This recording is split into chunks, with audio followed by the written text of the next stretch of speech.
Welcome to Transformative 101. This webinar will be presented by Professor Baruch Bush. Professor Bush co-wrote The Promise of Mediation, the book that sparked the development of the transformative model. He is a law professor at Hofstra University with a focus on dispute resolution. And he is one of the founders of the Institute for the Study of Conflict Transformation, an international think tank that supports research and practice in the transformative approach. In this webinar, Professor Bush will explore the fundamentals of the transformative approach, including the theory on which the framework was built, the roots and foundation of the approach, the connections to other fields of study, as well as what this approach looks like in practice. This lecture by Professor Bush was recorded live in Canada, and now here's Professor Bush, beginning with the potential of conflict. A little bit about that in a few minutes. The core idea is that in mediation, there's not only, and in conflict intervention generally, there's not only the potential for settling a conflict. There's much more than that. There's a potential for much more than just settlement. And interestingly, what many disputing parties want is more than just settlement. In other words, one can start as a mediator, as a conflict intervener, with a different idea of what it is that parties want from us. What help are our clients looking for when they come to us? Are they looking for help in settling their disagreement? Or are they looking for something different because of how conflict affects them? The traditional view of how conflict affects people and therefore what they want from an intervener is that conflict creates obstacles to people's fulfillment of their needs, interests, desires, whatever you want to call that. And therefore, what they want is help in getting through those obstacles, breaking those impasses, finding solutions and settlements that are acceptable ways of meeting everybody's needs and interests. There's another way to look at conflict that we call the transformative framework. Now, why we use that word, I will never for the life of me figure out. Because it's the kind of word that sells books up to a point, and that's when you meet the lawyers and the judges. And they say, transformative? That sounds like it comes from California. We're not interested. But we used it because it is a word that captures the idea of change. Think back to what I said about what happens to those folks in the room when a case is immensely successful. A change happens. Transformation means a change, but it means a significant change. A change from one state to another, like the change, the transformation from ice to water, from water to vapor. These are not just changes, these are changes of state. And that's what we had in mind. The transformative framework sees conflict a little differently. It sees conflict as a crisis, a break, a fracture in the communication, or more broadly, the interaction between two human beings, or more than two, which is profoundly disturbing to the people who have been interacting in a completely normal, benign, even beneficent manner before this fracture. And what people want, if that's the view, is to regain the kind of normal, beneficent interaction that they've lost. So settlement isn't enough. What they want is more than settlement. They want a change back, if you will, to the kind of positive, human, humane interaction that characterized their relations before the conflict arose. So transformative mediation begins not with the role of the intervener, but with a different understanding of what is going on for people in conflict, meaning what they think is going on, what they care about, what matters to them. The theory of transformative mediation, which, interestingly enough, we have at least some research that confirms that this is really true, as I'll talk about later, is that conflict is a crisis in human interaction. What does it mean? It means that the meaning, what it means to me when I'm involved in a conflict, is not just that I can't get something I want, but that I am now involved in the kind of an interaction with you that is incredibly disturbing and unsettling to me. And as a result of that, we both want, help in overcoming this crisis and restoring a constructive kind of interaction between us. So that is to say, transformative theory takes an interactional and experiential view of conflict. focusing on interaction, if you will, not transaction. It's not a transactional view, it's an interactional view. It's not focused on the stuff, it's focused on the interaction between the human beings over stuff. As one of our colleagues said a long time ago about a backyard, a neighbor dispute over a backyard fence, it's not about the fence, it's about the fencing. It's about the back and forth that happens because of the fence. Let's go to the next one. So when I say it's a crisis in interaction, this is the kind of thing that academics can get away with sometimes because it doesn't mean a damn thing. But we didn't want to get away with anything. We wanted to be very clear about what we meant. So let's talk for a moment about how this theory sees what happens in conflict. Now, what I'm about to tell you is a very especially psychological, social psychological, and communications literature and research. When we get involved in conflict, when conflict overtakes us, when conflict overwhelms us, two kinds of things typically happen to us. Think, for example, the last time you were involved in a car accident. Somebody bangs into you, or even worse, you bang into them. What immediately happens? A moment before this, you were fine. Everything was nice with the world, good with the world.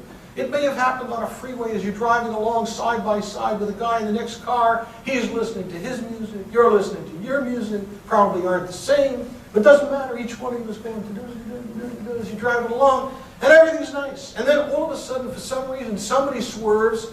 We don't know who. It'll take a lawsuit to determine that. And the cars collide. And now you pull over to the side of the road. As you're pulling over, what has happened? What are you thinking to yourself? You're thinking to yourself, oh my gosh, who did that? Did I do that? I couldn't have done that. Did I really do that? Was I watching? Wait a second. Do I have my insurance card with me? Did I pay my insurance?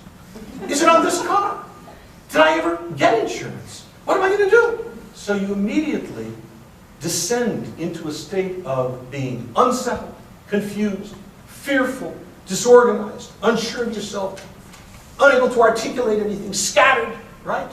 Indecisive. What should I say when I get out of the car? Should I say I'm sorry? Oh, no. They taught me in law school not to say you're sorry, ever.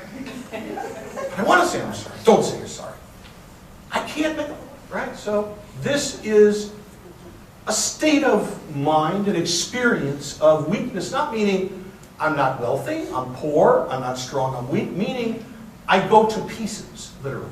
I go to pieces. I fall apart. I lose my sense of competence. That's what conflict does to us. And it does it to all of us.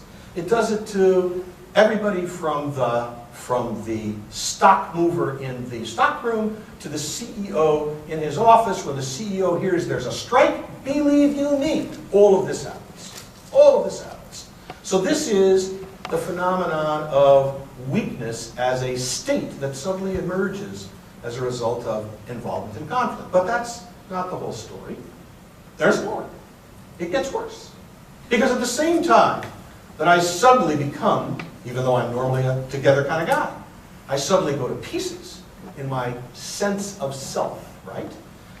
I also go to the devil, quite literally, in my sense of you. Because although a moment ago I was a nice, considerate, kind, beneficent kind of guy who was enjoying you, enjoying the world in your car, all of a sudden I am self-protective, I'm defensive, I am judgmental, I'm hostile, I'm suspicious, I'm closed. The world shuts down. It's like we have one of these science fiction things where the iron doors go down and trap us inside, only it's us. It's our doors and we're trapped inside them.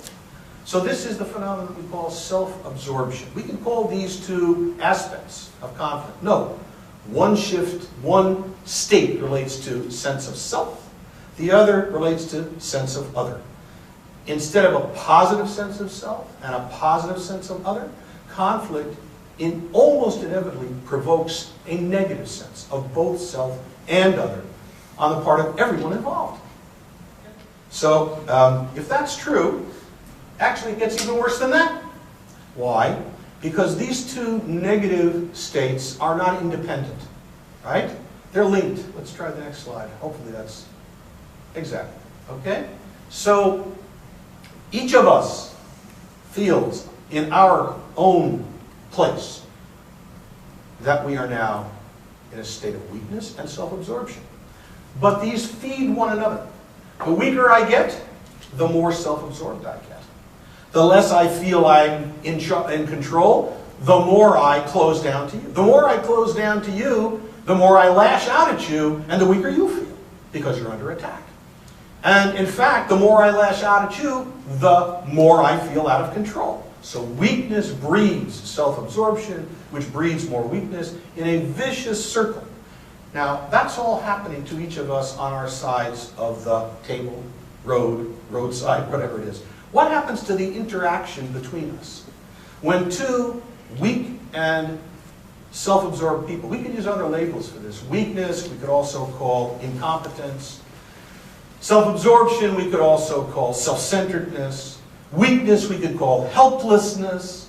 Self-absorption, we could call hatefulness. I like the H's. Helpless and hateful. Sounds like an old Crosby, Stills and Nash song, but that's the...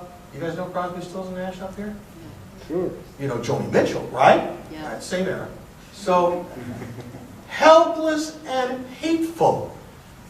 There's a fellow who writes a book called Prisoners of Hate. Aaron Beck, a very well-known cognitive psychologist, describes this exact phenomenon in a book about conflict escalation in inter-ethnic conflict, and he describes the parties as prisoners of hate, because that's what happens. This cycle turns the interaction between the parties into one that, although it started out perfectly benign or even beneficent, has now become, can you see the words at the bottom? Negative, destructive, alienating. We are alienated more and more from each other and ultimately demonized. The international scholars call this conflict escalation. This is what was responsible for what happened in Rwanda. This is what was responsible for what happened in the Balkans. This is what's responsible for what's happening now in many places in the world. This is what's responsible for what happens in families. This is what's responsible for what happens in workplaces. No matter where it is, from the largest to the smallest dimension, this is the phenomenon of the negative conflict cycle. The negative conflict spiral. If I had the PowerPoint skills, I would show this line that descends on the left-hand side as a spiral, because the parties spiral downward into this dark place of poisoned and poisonous interaction. And together we become embroiled in an interaction that is now negative, destructive, alienating, and demonizing. Demonizing means we don't regard each other as human anymore. That's why people can hack each other to bits. That's why people can push each other off of subway platforms into industrial machines. That's why people can, quote-unquote, go postal. Because they're caught in this negative cycle. Now, that would be a terrible picture, but fortunately it's not complete. Because just as sickness, we human beings are susceptible. Let me make it clear that the theory here is not that this happens to us because we're bad. It happens to us because we're human. And all human beings have a susceptibility to a loss of our sense of self-confidence and competence, and a loss of our sense of connection to one another. We're susceptible to that, just like we're susceptible to getting the flu, a bad cold, to any kind of biological disease. This is a social interactional disease, where social interaction becomes diseased. However, we know that when we get colds, it doesn't mean we have to run to the doctor and take antibiotics, because our human system has a natural resiliency, right? We bounce back from this state of illness to a state of health, and we do it without ever going to the doctor, right? We do it by staying home, by resting, by taking vitamin C, by eating the right foods, getting some more sleep, and our natural immune system response heals our physical body. So the truth of the matter is that the social interactional body, as it were, has that same kind of resiliency. So let's go to the next slide. What the next slide tells us is that people make shifts back from their state of helplessness, first of all, to a state of resumed strength and competence. So more specifically, instead of from being unsettled, I become clearer. From being confused and anxious, I get calmer. From being fearful, I return to a sense of confidence. From being disorganized, I get focused. From being unsure, I'm more decisive. From being helpless, I become more resourceful. From being inarticulate, I become more articulate. If you're mediators, how many of you are mediators? Don't you see this happening in the rooms you mediate in? Don't you see that change that people go through? Haven't you ever wondered, not just how that happens, why that happens, but how you could actually help with it? Intentionally, as opposed to just seeing it happen, unfold in front of you, serendipitously. That's what was driving us. We saw this, we said, look, these people are changing in front of our eyes. What can we do to focus on that? Right? That's what's driving us. And just as that's true, in the dimension, and we call this shift from weakness to strength, the empowerment shift. In English, we haven't found the right term yet in French, but we call it the empowerment shift.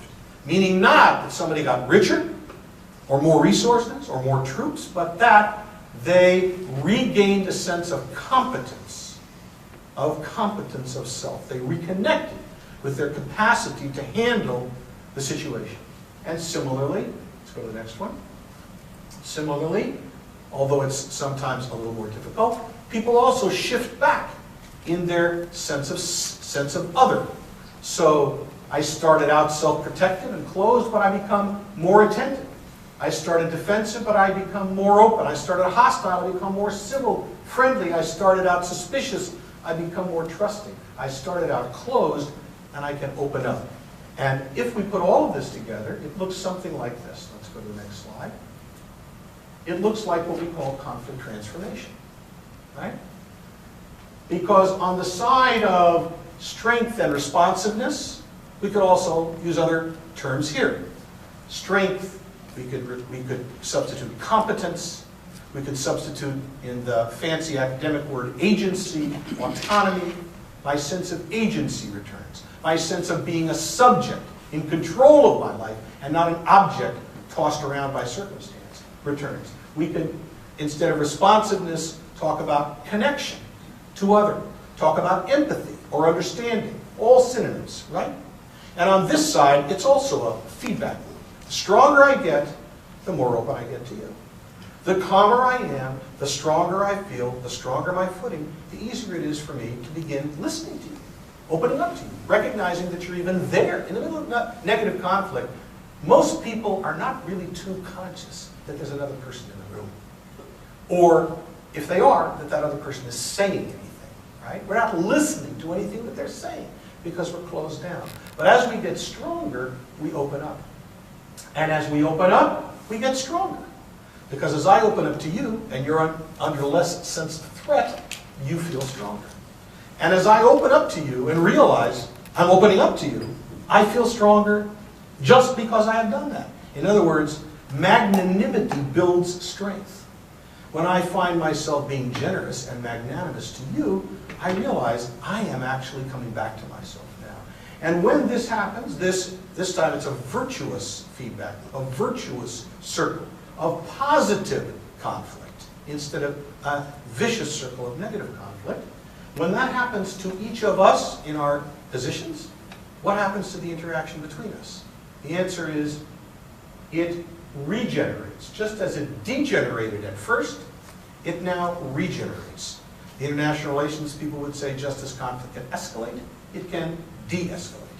But we're not speaking of escalation, we're speaking of interactional degeneration and interactional regeneration.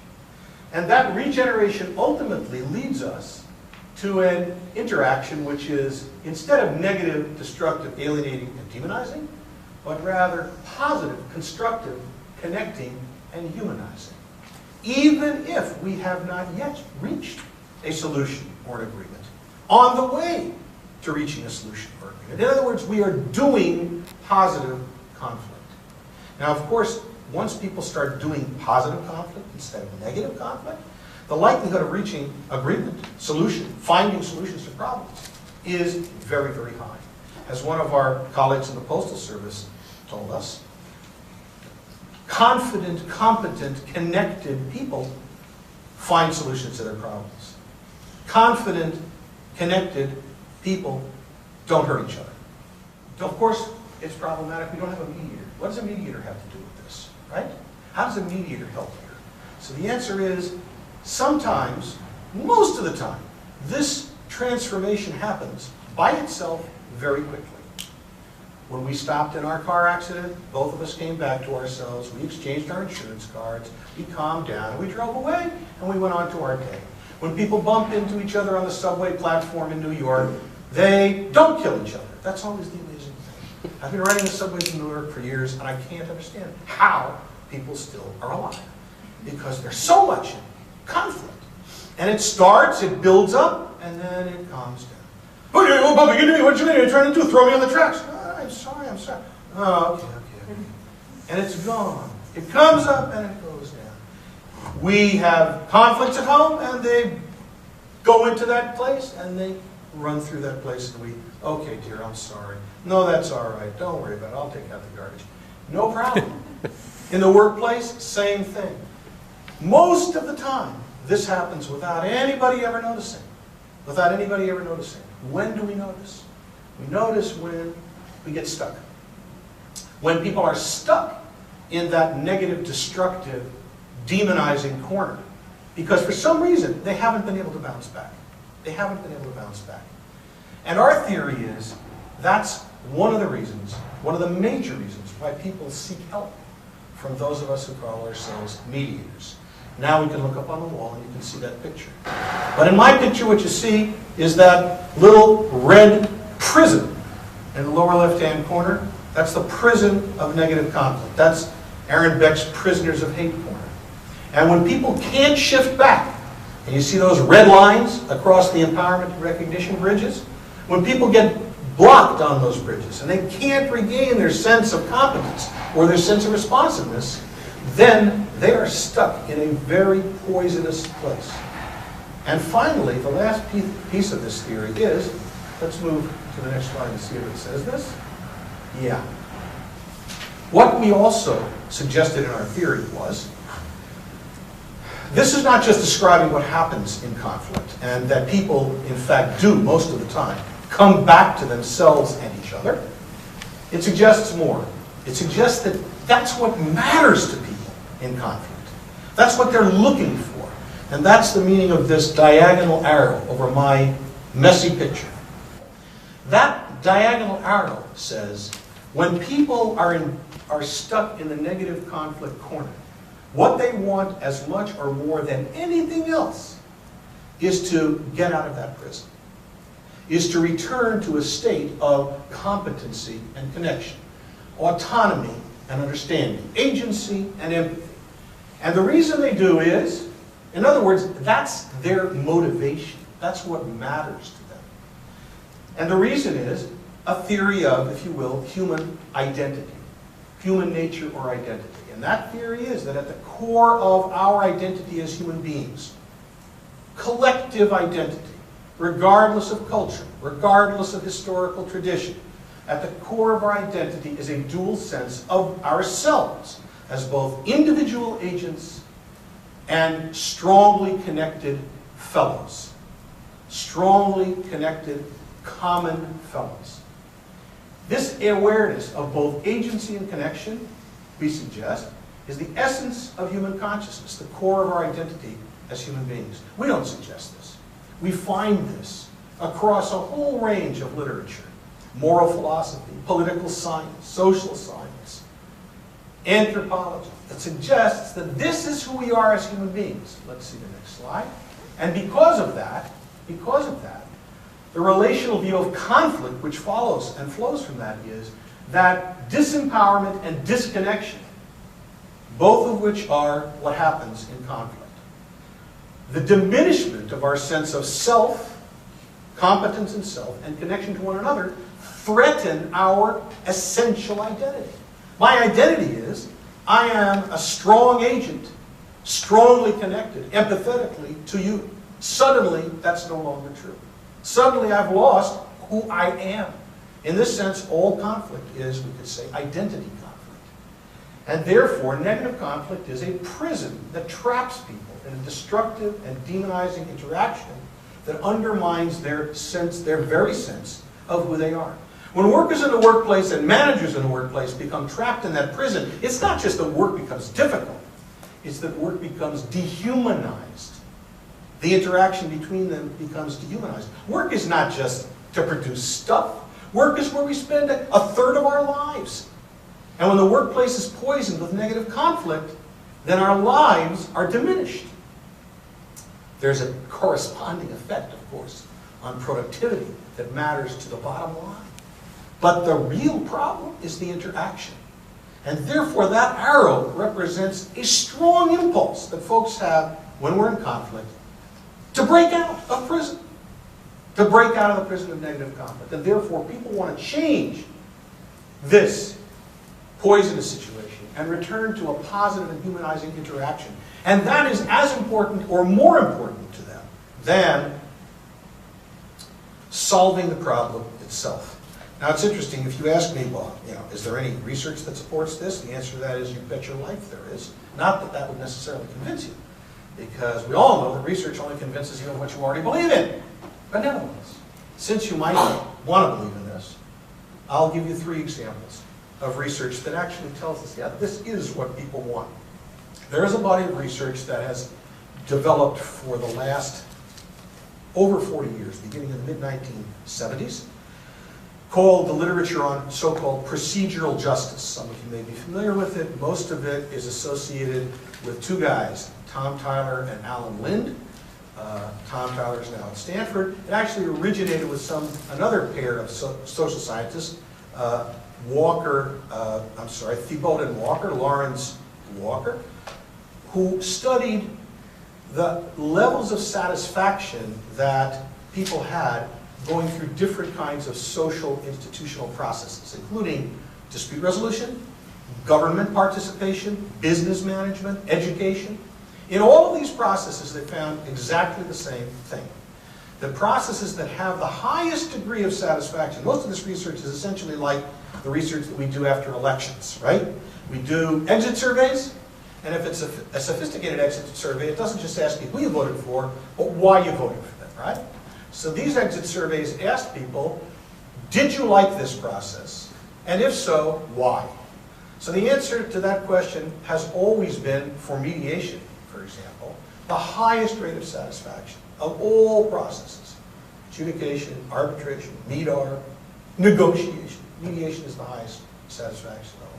The answer to why is because mediation provides the greatest degree of 2 things that seem to matter the most to people in providing a sense of quote-unquote procedural justice. And those 2 things are a high degree of participation and control over the results. And secondly, a high degree of expressive communication with the other party involved. Or what the Postal Service, which adopted this theory in designing its evaluation research, the Postal Service called, they're good at slogans, choice and voice. Choice and voice. That's what matters to people. Processes that provide more of choice and voice are more satisfying to people. Processes that provide less are less satisfying. Why would that matter? What explains that? Well, this explains that. This relational theory of human identity we just talked about explains it. If what we feel we are at our core is beings who are essentially autonomous agents with a real solid connection with each other, that we need to communicate, then choice and voice satisfies, allows us, if you will, to be who we are, to become who we are in conflict, and through conflict sometimes. So it explains procedural justice, helps to validate this view of conflict and what people want. There's a second body of literature today that supports this, which is an interesting development in the field of psychology. It's called the psychology of well-being, or happiness psychology. I'm sure you've heard a little bit about this. When I was in college, all we studied was abnormal psychology. And today, finally, they turned around and said, well, let's study normal people. In fact, let's study happy people and find out what makes them happy. Happiness research establishes 2 things unequivocally and, interestingly again, cross-culturally. It is not wealth, it is not material circumstances, it is not status or admiration or fame. It is 2 things: a strong sense of autonomy, of agency, that I am making my own choices, authoring my own life, and a strong sense of social connection to others. agency and empathy. People who have high degrees of a sense in their lives of agency and empathy are happy people, regardless of their material circumstances. People who have a low sense, so that's why junior partners in law firms are very unhappy people. And by the way, there's a lot of research on happiness in law firms now, drawing from this psychology of well-being research. Yeah, very interesting stuff.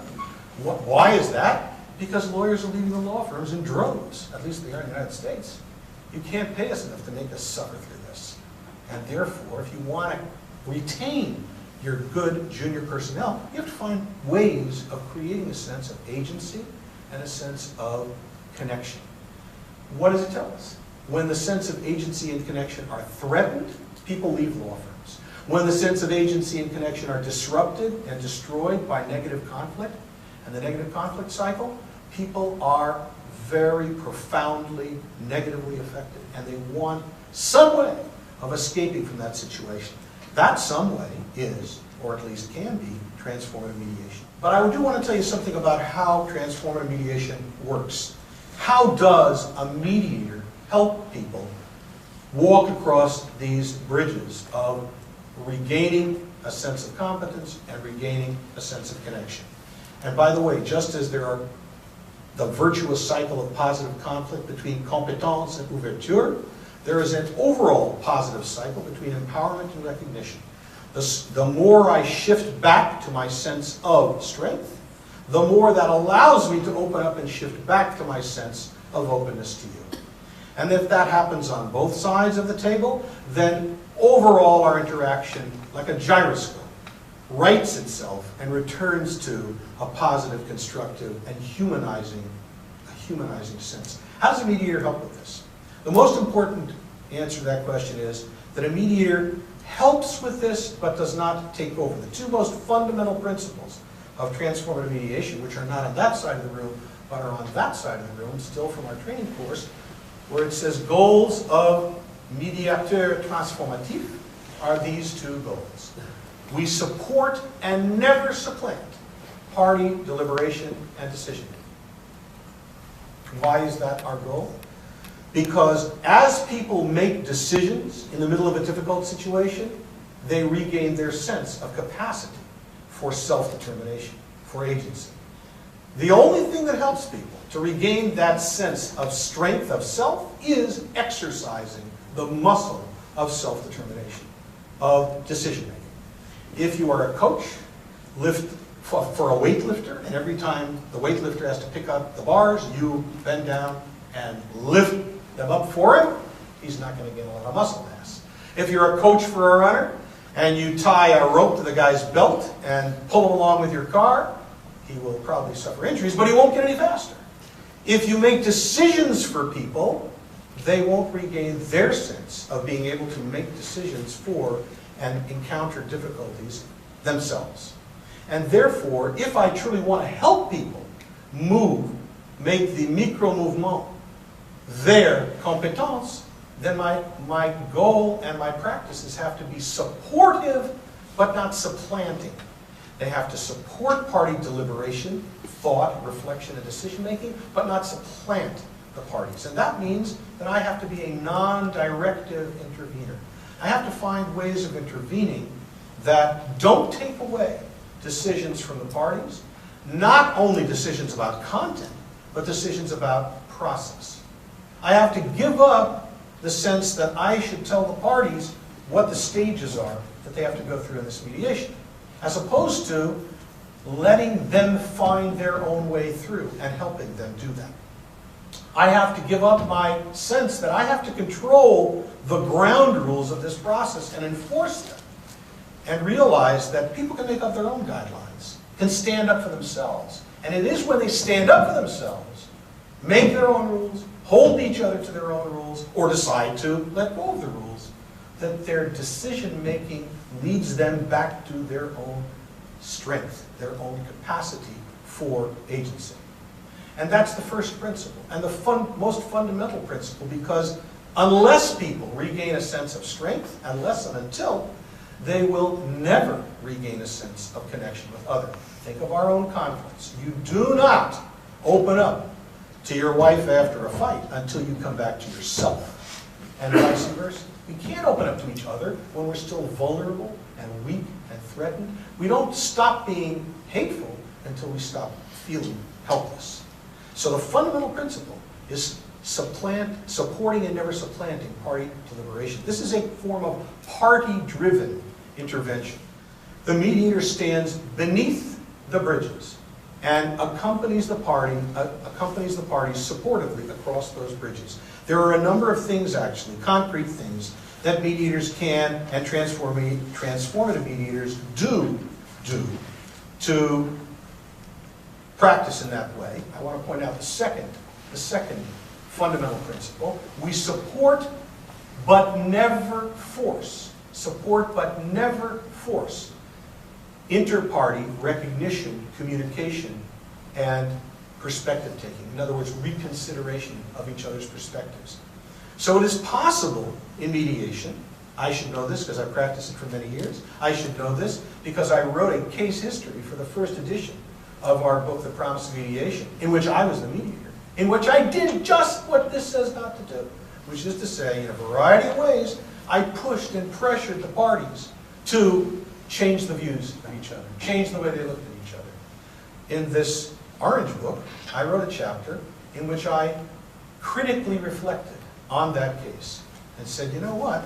I, who am supposed to be one of the big shots in transformative mediation, didn't understand what the hell I was doing. Because what I did was I substituted a different kind of directiveness. Instead of being directive towards settlement, I was directive towards recognition. Still directiveness. As a result of which, I couldn't possibly have been supporting empowerment. How did I do that? I got seduced by this wonderful phenomenon we call recognition. Well, it is wonderful, but it's only wonderful if it's real, and it's only real if it's voluntary, if it's a choice of the parties themselves. It took me 10 years to learn that, and another few to write a chapter saying that I think I've learned it by now. Although some people in this training, I'm not sure whether they agree with that in terms of my demonstration of this process. So, these are the two fundamental principles, right? In mediation of a conventional sort, we all the time ask parties, put parties on the spot to say, John, do you think you really understand what Serge just said? Why don't you see if you can repeat what Serge just said and see if you want to really understand this from Serge's position? That's called forcing recognition, right? That's what our parents did to us when we were kids. Jimmy, how do you think it feels when you get your hair pulled? When Judy pulled Judy's hair, how do you think Judy feels? Would you like somebody to pull your hair? No, Mom. No, Dad. Clients are not children. We infantilize our clients when we force recognition. Not that recognition's a bad thing. It's a good thing. It's a good thing when it's a choice, a self-determined, autonomous choice, an exercise of self-determination. And most people, of course, know this. When you apologized to Judy for pulling her hair when you were a little kid, did Judy believe you? Don't be ridiculous. She knew you were doing it because Mom said so. Everybody knows that. Sort of the grown-ups that we sometimes do these kinds of things to in mediation. So our principles are we support, we don't direct. And therefore, in a general way, how do you operationalize these principles? How do you support choice and voice and the resulting regeneration of positive interaction and the resulting likelihood of reaching not just a resolution, but a sustainable resolution? L'effet Durand.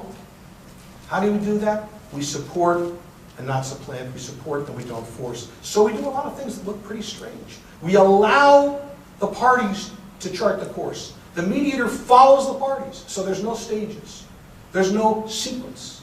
We don't walk through a set of stages, right? We allow and support party decisions not just on substance and content, but on the manner and process of the mediation.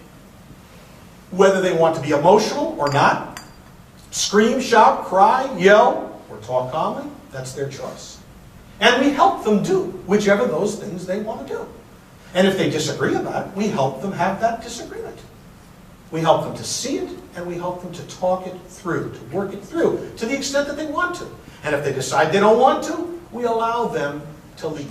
So we allow the parties to make their choices. We help the parties to express themselves. We help them to express themselves not by probing them with probing questions, but by reflecting what they say, allowing them to hear what they have said, and clarify it, and say it better, and say it more clearly, until they come back to themselves. Yes, that's what I want to say. No, that's not what I wanted to say. We allow them, we support them by summarizing not just what they agree on, not just their common ground, but their differences. We highlight their differences. We include all the nasty things they say. Because when they see how nasty they are, they begin to reconsider if they want to be that nasty to each other. They say, I can't believe I said that. I didn't mean that. And how many times that happens in a transformative mediation session? All the time. I take it back. I didn't mean to go that far. And when somebody says, without ever having been pushed, I take it back. That was the wrong thing to say. I didn't mean it. Imagine the impact of that on the other party. Imagine the restorative impact of that. And finally, we help parties choose when they reach difficult decisional points in a session, not by making our own strategic decision. Here's what we have to do at this point. I see that. Let's caucus. Okay, now we're going to have a caucus. We caucus in transformative mediation. When? When somebody wants to. Not us, a party. If everybody agrees. We continue as long as the parties want to continue. We end a session when the parties think it's over. It ain't over until the fat lady sings. In this case, the fat lady is the parties. How do I know when a session is over? How do I know when they're done talking? Every mediation I've ever done, I had no idea when they were done. And it turned out when I thought they were done, they weren't. And when I thought they weren't done, they were. It didn't matter. Because I wasn't making the decisions. I was helping them to make their own decisions. This is a different kind of mediation. If you'd like to learn more about transformative mediation or the Institute for the Study of Conflict Transformation, check out our website, transformativemediation.org. There you can read our blog, sign up for our newsletter, or learn about our offerings through our virtual institute. Thank you for watching Transformative 101 with Professor Baruch Bush.